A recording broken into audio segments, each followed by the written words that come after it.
सुप्रभात बच्चों। आशा है आप प्रसन्न होंगे, मंगलमय होंगे और पठन पाठन के कामों में लगे होंगे। आपका अध्ययन चलता होगा। जुलाई का पाठ्यक्रम लगभग पूरा हो चुका है। उसकी पुनरावृत्ति भी आपने कर ली होगी। उसकी पुनरावृत्ति के साथ साथ कुछ लेखन का काम करना है। इस पर आज हम लोग ध्यान देंगे। आप पूर्ववर्ती कक्षा में पत्र लेखन का काम करते आए हैं। उचित प्रारूप में, सही प्रारूप में, सही ढंग से पत्र हम कैसे लिखें, यह हमको समझना है, यह जानना है और तब पत्र लेखन के काम में निपुणता प्राप्त करनी है, ताकि आगे आने वाले समय में जब भी कोई पत्र लिखना हो, चाहे वो आवेदन पत्र हो अथवा कोई और, तो वहाँ शुद्धता के साथ सही प्रारूप में आप अपनी बातों को सामने वाले के सम्मुख रख सकें। पत्र एक माध्यम है जिसके द्वारा हम अन्य व्यक्तियों के साथ संपर्क स्थापित करते हैं। बहुत ही सुगम है, बातचीत करने का सबसे सरल तरीका है और सबसे सस्ता तरीका है। जो बात हम आमतौर पर किसी को सामने नहीं कह सकते, उन बातों को भी हम पत्र के माध्यम से उस तक संदेश पहुंचा सकते हैं। इसलिए पत्र की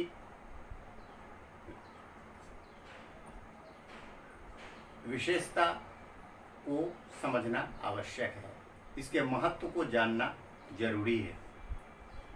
पत्र लेखन का महत्व आज भी बना हुआ है, जबकि आज संदेश पहुंचाने के अन्य माध्यम हमारे सामने मौजूद हैं।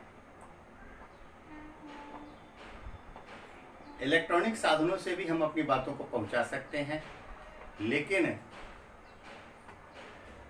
जिस तरह से पत्र के द्वारा हम अपने भावों को, अपने विचारों को सरलता के साथ पहुंचा पाते हैं, ऐसा उसमें संभव नहीं है। जिस प्रकार से भावनात्मक रूप से हम किसी के साथ जुड़ जाते हैं, ऐसा अन्य माध्यमों में संभव नहीं है। इसलिए पत्र का महत्व हमेशा बना हुआ है।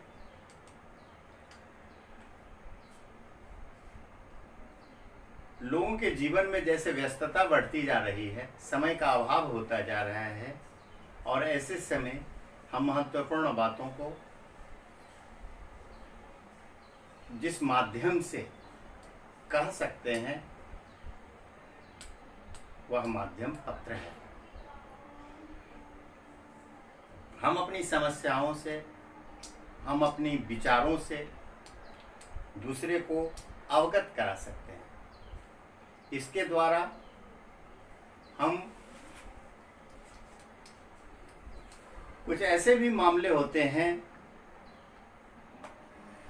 जिनके लिए हमको पत्र का सहारा लेना आवश्यक होता है। कुछ समस्याएं ऐसी होती हैं जिसके लिए हमें पत्र का सहारा लेना आवश्यक होता है। तो इस तरह से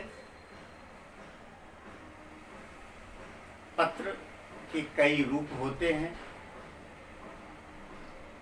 आज हम उनके बारे में जानेंगे और एक पत्र लेखन का काम कैसे करें, इसको समझने की कोशिश करेंगे।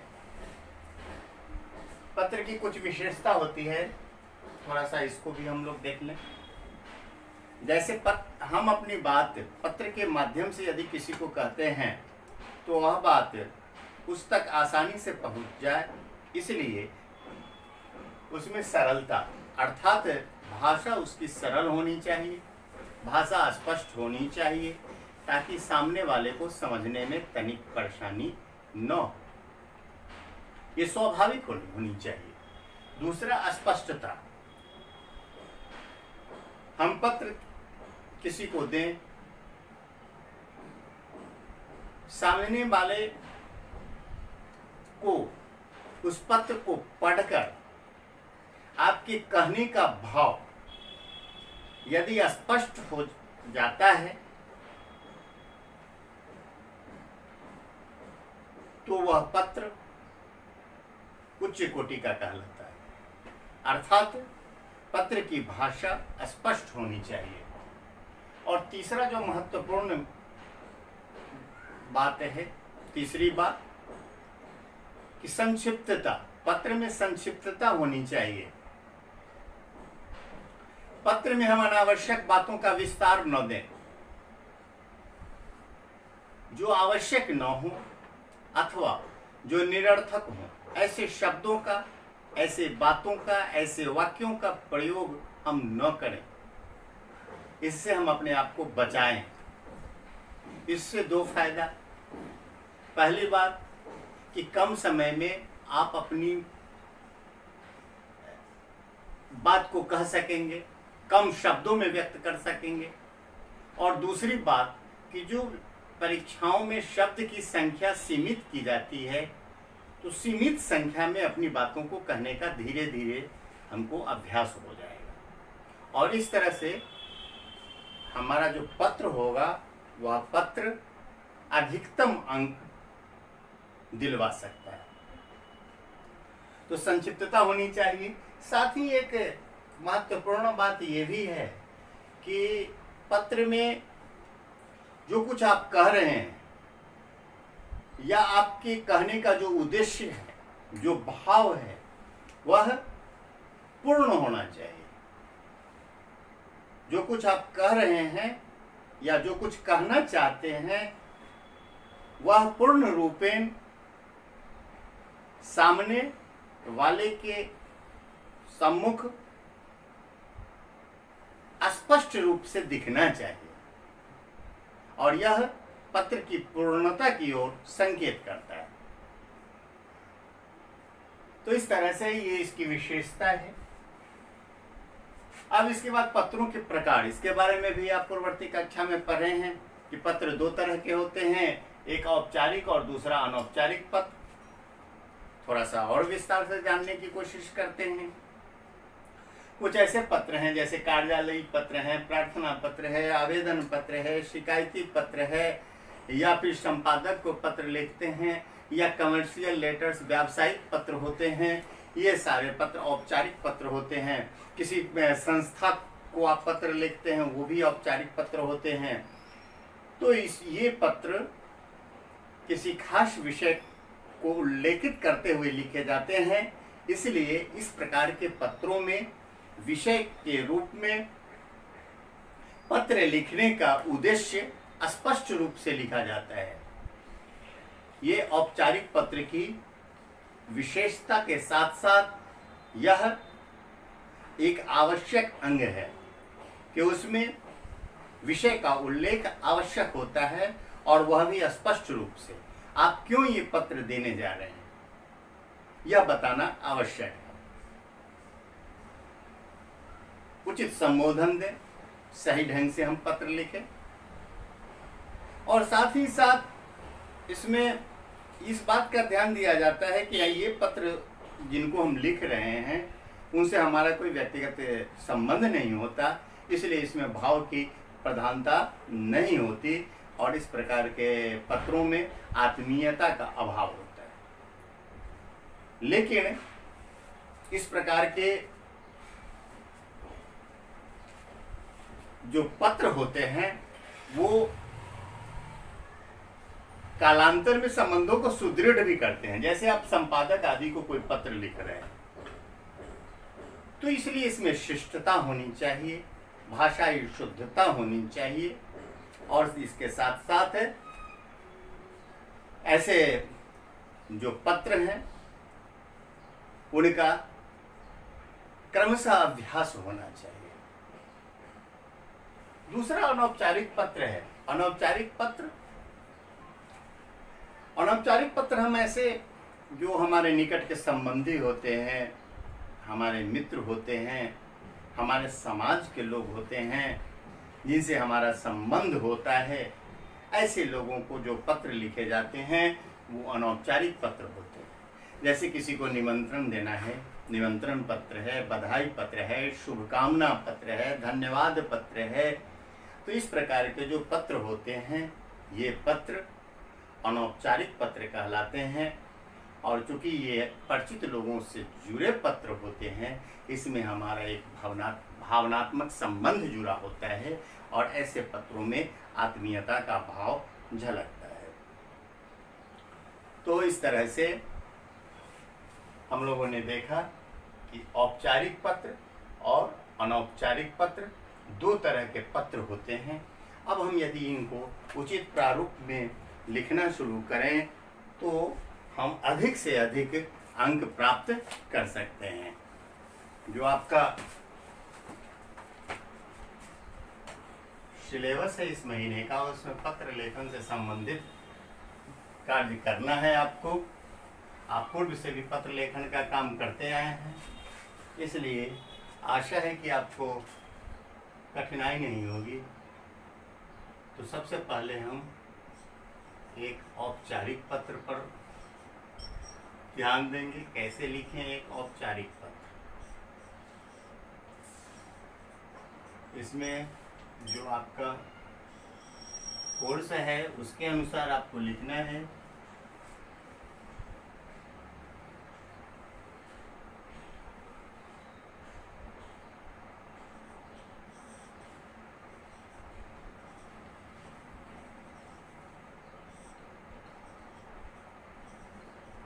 मुख्य डाकपाल को डाक वितरण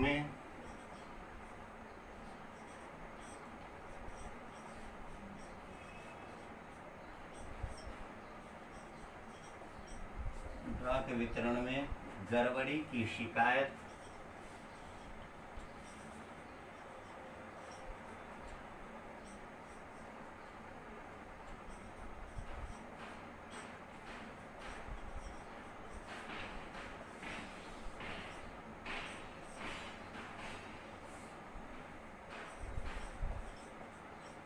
करते हुए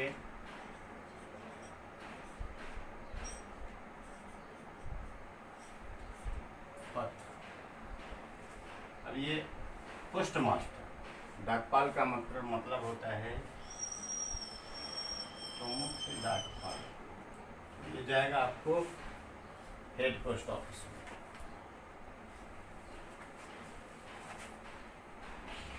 आप यहाँ पर लिख सकते हैं, अपने बारे में लिख भी सकते हैं और नहीं भी लिख सकते हैं औपचारिक पत्र में। वैसे आप अपना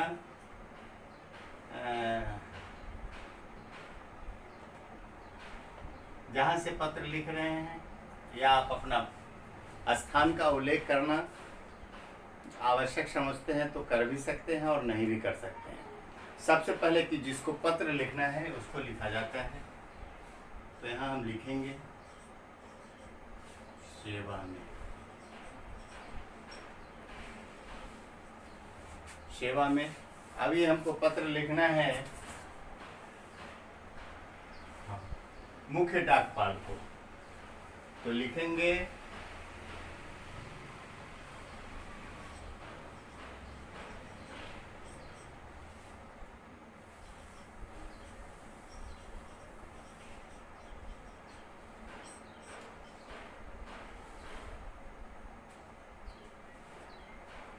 मुख्य डाकपाल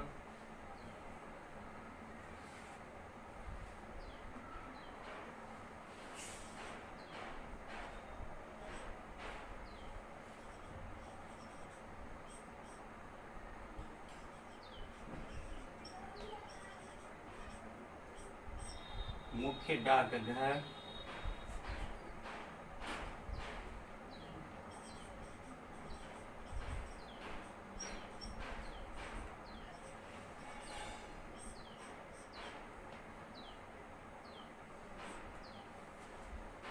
यहाँ मुख्य की जगह प्रधान भी लिखा जा सकता है। प्रधान या मुख्य दोनों एक ही होता है, इसको समझ लेंगे। मुख्य या ये दोनों एक ही होता है, चीफ जिसको कहते हैं संस्कृत को। आप चाहें तो दे सकते हैं,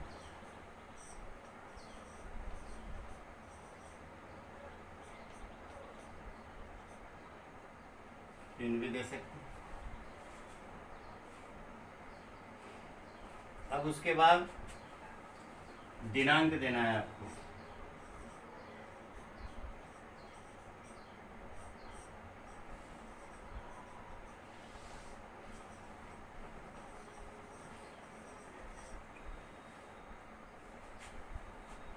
ठीक है, अब उसके बाद हम आएंगे इसके महत्वपूर्ण भाग पर, जिसका उल्लेख करना हमको हमारे लिए आवश्यक है।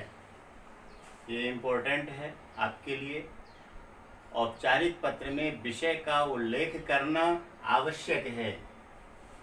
विषय और दिनांक यदि आप नहीं देते हैं तो आपका जो भी औपचारिक पत्र होगा वो अपूर्ण माना जाएगा, और इसमें प्रारूप में कमी के कारण आपका अंक इसमें कट जाएगा। अब विषय लिखिए।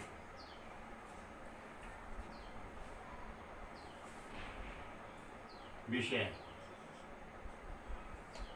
डाक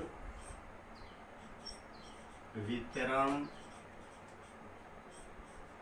में अनियमितता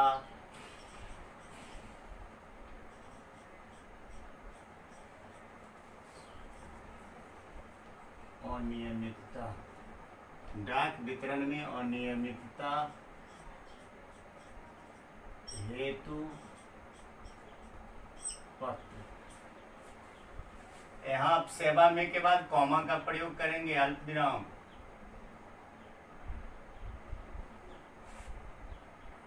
मुख्य डाकपाल के बाद भी अल्प विराम, प्रधान डाकघर के बाद फिर अल्प विराम, समस्तीपुर के बाद पूर्ण विराम। फिर आप विषय में देंगे डाक वितरण में अनियमितता हेतु पत्र, तो यहाँ पर आप क्या करेंगे, फिर पूर्ण विराम देंगे, क्योंकि ये सारी बात प्रारूप में आप दे रहे हैं और ये देना आवश्यक है। अब इसके बाद जो अगला है यहाँ पर हम लिख सकते हैं, सम्मान के साथ लिखना है तो लिखेंगे माननीय महोदय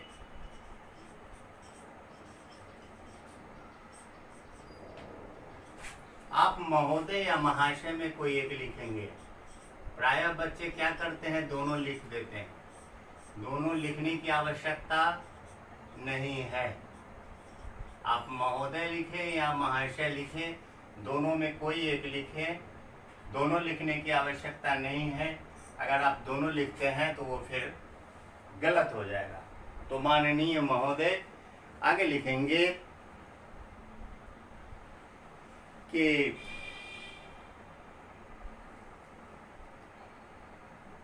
मुझे खेद है कि मेरी कॉलोनी में डाक वितरण की अनियमितता के संबंध में आपका ध्यान आकृष्ट करने के लिए विवश होकर यह पत्र लिखना पड़ रहा है, पूर्ण विराम।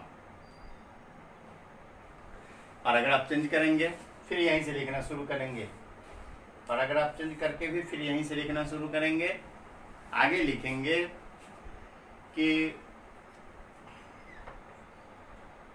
पिछले 2 महीने से हमारे क्षेत्र में डाक वितरण की व्यवस्था नियमित नहीं है, पूर्ण विराम। जब से यह नया डाकिया आया है, कॉमा, वह कई दिन की डाक एकत्रित हो जाने पर बांटने के लिए आता है, पूर्ण विराम।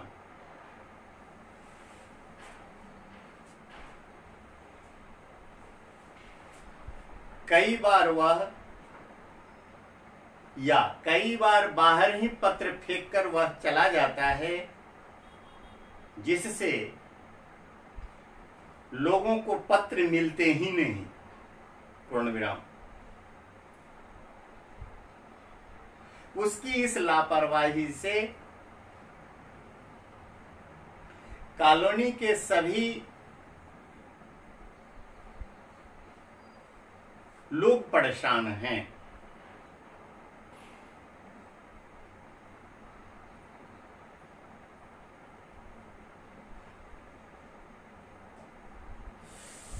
देर से प्राप्त नियुक्ति पत्र के कारण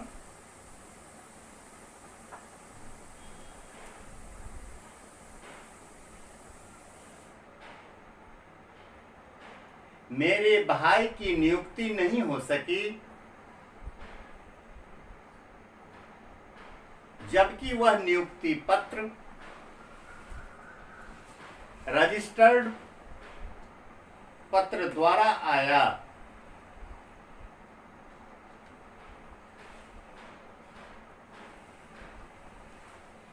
किंतु पत्र को डाकिये ने वापस भेज दिया, कौमा यह लिखकर कि घर में ताला बंद था।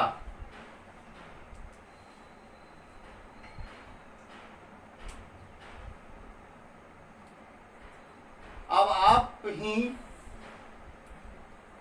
हम लोगों की मनः स्थिति का अनुमान लगा सकते हैं।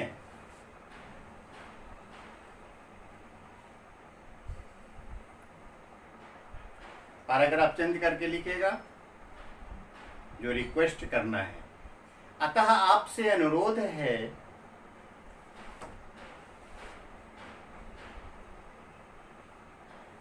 कि मेरे कॉलोनी के डाकिये के विरुद्ध सख्त कार्रवाई करें,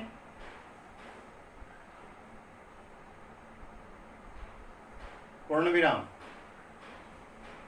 इस डाकिये को बदलकर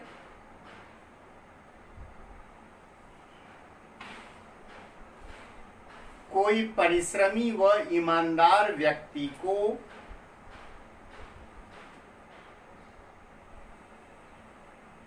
यहां नियुक्त करें, कौमा जिससे